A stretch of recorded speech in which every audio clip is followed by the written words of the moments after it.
Welcome back to The Explainer. Today, we're diving straight into a scene of unmatched political tension, explosive anger, and divine retribution, all pulled directly from our ancient source text. We're looking at what is, quite literally, a masterclass in escalation. We're exploring this incredible moment when the most powerful monarchs in the world gathered in a single room, and diplomacy just spectacularly failed. It is a timeless lesson in what happens when towering egos meet absolute power. We're going to examine a high-stakes confrontation that completely shatters a royal assembly. So get ready, because the historical drama we're unpacking today is intense. Okay, let's jump right into this. Thou art unworthy of worship, being only a slave and a wretch and no king, deserve to be slain by me. Now just imagine those words echoing across a grand hall, spat out with roaring, unfiltered rage. This is Sisupala, the fierce ruler of Chedi, making an outright, very public death threat. He isn't holding back at all. He's standing before a massive crowd of royalty, declaring that the man standing opposite him is nothing but a wretch, a slave, and entirely undeserving of any respect whatsoever. So you really got to ask yourself, right? What exactly drives a king to hurl the ultimate insult at a living god in front of an entire empire? To completely abandon all royal etiquette, throwing out courtly manners, and risking war, not to mention his own life, just to make his absolute disdain known. Well, to understand this explosive outburst, we first have to understand exactly where they are and what is at stake in this very specific moment. Now, what makes this whole situation so incredibly dangerous is the pressure cooker setting. The scene is the Rajasuya. And, this isn't just some casual banquet. It's a massive, unbelievably expensive, and highly political imperial sacrifice initiated by the Pandavas. It basically operates as a grand coronation. By showing up, regional kings from all over the known world are essentially gathering to acknowledge and submit to the newly declared emperor, King Yudhishthira.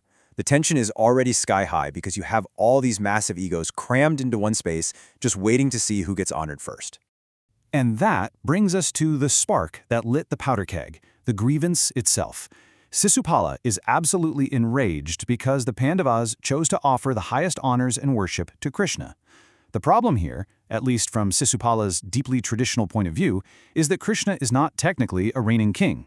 So, to Sisupala, choosing to honor Krishna over all the established, blue-blooded monarchs sitting in that very room, that was a childish, completely unforgivable insult to the entire royal establishment. And because of this perceived slight, he loudly, aggressively challenges Krishna to a fight to the death.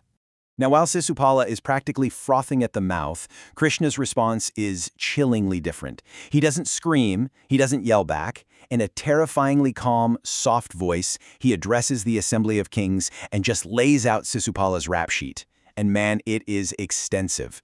Krishna meticulously details how Sisupala burnt the city of Dwaraka. He recounts how he attacked King Bhoja's attendants and stole a sacred sacrificial horse. Then the accusations escalate into some truly horrific acts, ravishing Akrura's innocent wife and disguising himself to ravish Princess Bhadra. He even points out that this foolish king coveted Krishna's own wife, Rukmini. It's just a clinical, damning list of unrelenting chaos and cruelty. You'd probably expect a guy publicly exposed for these kinds of heinous crimes to show, a shred of shame or fear, right? Nope, not Sisupala. He actually laughs aloud. He literally mocks Krishna in front of the assembled kings. "O Krishna, pardon me if thou pleasest, or pardon me not. But angry or friendly, what canst thou do unto me?" It's pure, unadulterated arrogance. He is entirely unrepentant, essentially daring Krishna to do something about it, fully believing that he is invincible. So, the really crucial point here comes down to this exact number, 100.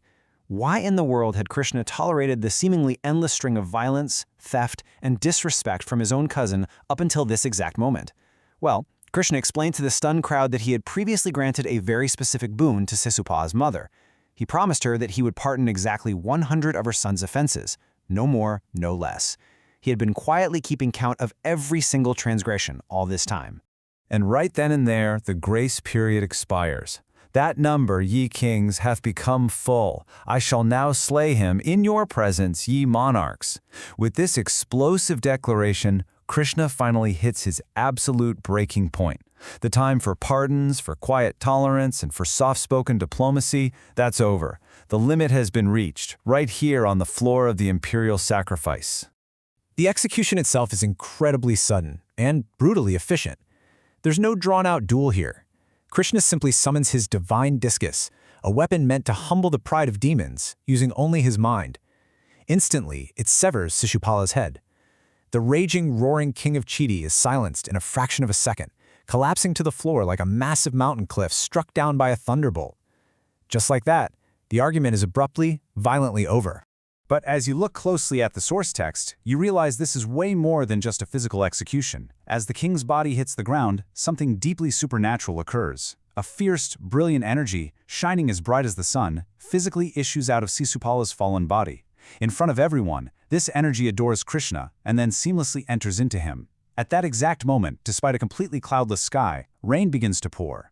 Blasting thunders hurl from the heavens, and the very earth beneath the assembly begins to tremble. It is an awe-inspiring, frankly terrifying display of divine power. And you can just imagine the sheer shock in that room, right? The assembly's reaction perfectly highlights the wildly fractured politics of this royal gathering. Some kings are absolutely paralyzed by fear, reduced to stunned silence, doing nothing but gazing wide-eyed at Krishna. But others, they are furious.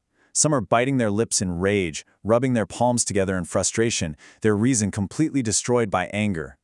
Meanwhile, others in the room are secretly applauding Krishna's prowess. It's a total powder keg of mixed, intense emotions. Let's move along and see how this builds, because what happens next is a fascinating lesson in crisis diplomacy. The Pandavas don't gloat, and they definitely don't threaten the remaining angry kings. King Yudhishthira immediately leaps into action to de-escalate the situation. He commands his brothers to perform the proper, respectful funeral rites for the fallen king without delay. And even more importantly, he instantly installs Sisupala's son as the new sovereign of the Chedis. This maintains the political balance and shows all those assembled monarchs that this was an act of personal justice, not some kind of imperial land grab. So, with that supreme tension finally purged from the room, the grand Rajasuya sacrifice can actually proceed. All impediments have been removed. The text describes this beautiful, prosperous conclusion. Abundant wealth, corn, rice, and every kind of food is generously distributed. And overseeing it all, ensuring no further disruptions occur, is Krishna, standing guard with his famous bow, his discus, and his mace. Under this watchful eye, all the assembled Kshatriya monarchs peacefully accept Yudhishthira's imperial sway and acknowledge his great religious merit. What follows is basically a masterclass in orderly, respectful departures. The high-stakes summit smoothly disbands. The kings approach Yudhishthira, respectfully bidding him farewell. To ensure maximum diplomatic courtesy, Yudhishthira commands his brothers, mighty warriors like Arjuna, Bhima, and Nagala, to personally escort these rival kings to the very borders of their dominions. Thousands of brahmanas also depart, having been duly worshipped and respected. It is the absolute picture of perfect imperial stability. Finally, it's Krishna's turn to take his leave. He formally requests permission from Yudhishthira to return to his city of Dwaraka. He respectfully bids farewell to his aunt Pritha, as well as Draupadi and Subhadra.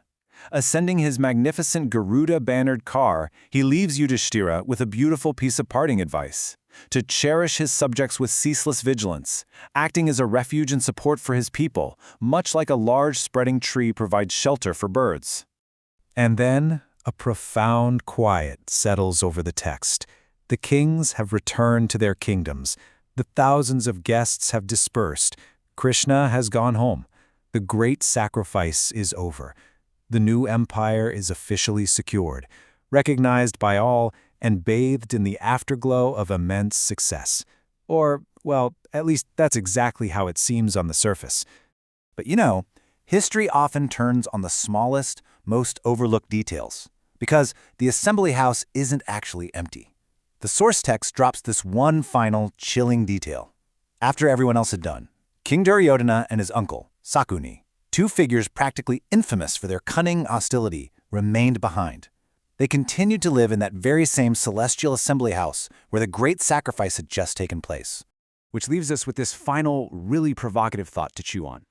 As the echoes of Krishna's divine weapon in the grand coronation fade into total silence, what kind of devastating plot is brewing between Duryodhana and Shakuni in the shadows of that empty hall?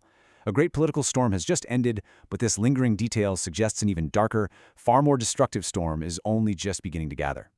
Thank you so much for joining me on this explainer, and as always, keep questioning the details.